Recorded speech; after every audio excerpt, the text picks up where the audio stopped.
first he called and said, yo, man, I should have been in the Cyphers. I was like, Skills, I'm always fighting for mad artists to be on there. And, you know, you got to go through the hierarchy, and it's their idea. They came up with the idea to do Cyphers. They always give me a list of people that they want on it, and then they even ask me, what do you think of this person? What do you think of this person? Sometimes I'm like, nah, no, get this person. And sometimes I get overridden. It's not my show. But I like the fact that they keep it traditional where we stick to breaks. They let me pick all the breaks. So we've done the Piece of President, we've done Funky Drummer. We wanted to do synthetic substitution, but Melvin Bliss just passed away, so it was too much legal stuff. But you know, substitution is a cypher beat.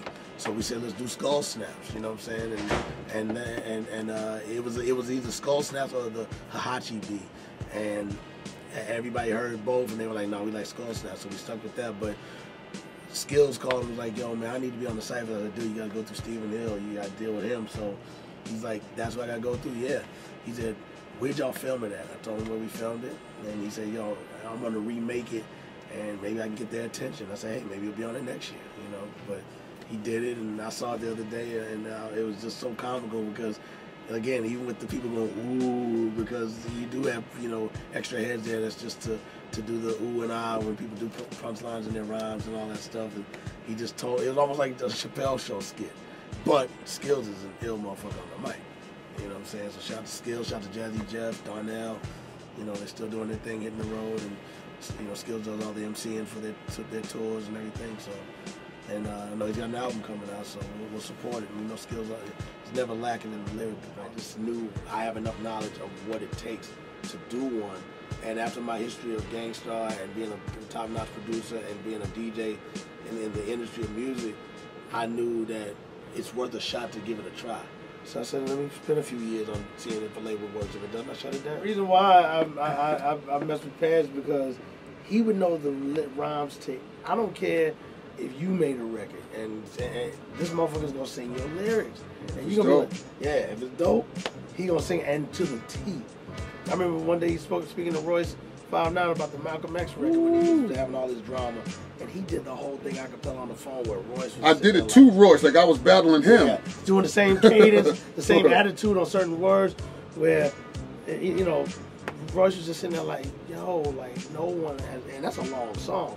He's even doing the break parts where it breaks down. Oh, I ain't forget about you. The ad-lib, everything. He's doing everything acting out. That's why I was like, yo, if you have the right beats and your crazy personality, you could come off with an album. One thing I like about Nick is, I always call him Javis, so, but one thing I like about Javis is he doesn't, he's not trying to be like Panchi and NYG. He's not trying to be like Khalil. He's being himself.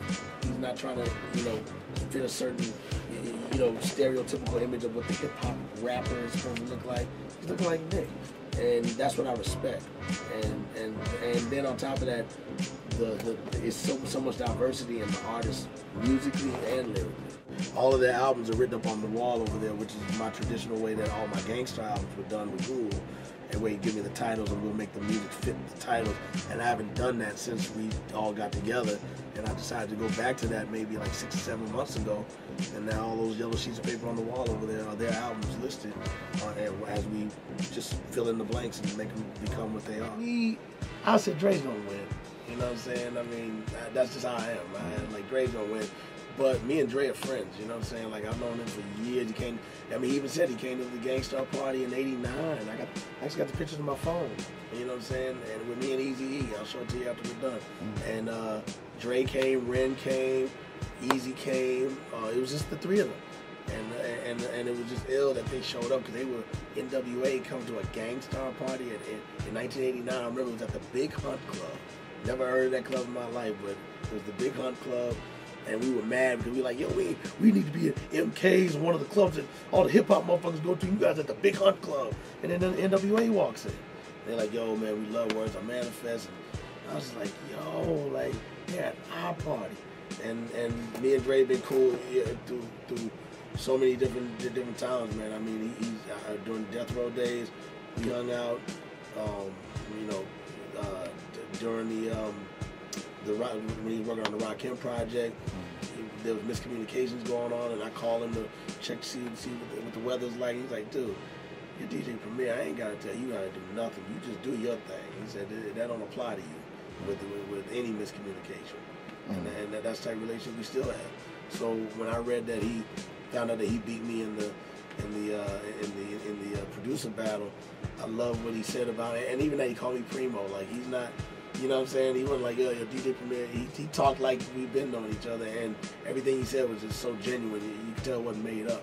And I haven't talked to Dre in years, but the love is still there, and I love it. And I didn't even expect to read that when I was reading it, just to be reading the article. And I was on the plane. I was like, oh shit, Dre mentioned me, and he spoke on me and Guru so properly that, you know, I guess he's still DR. I have power with my name, and in certain instances I wasn't using it right. Now I'm looking at where I am and where I know I should be. I've already been to the mountain, but now I want to get on top of another mountain.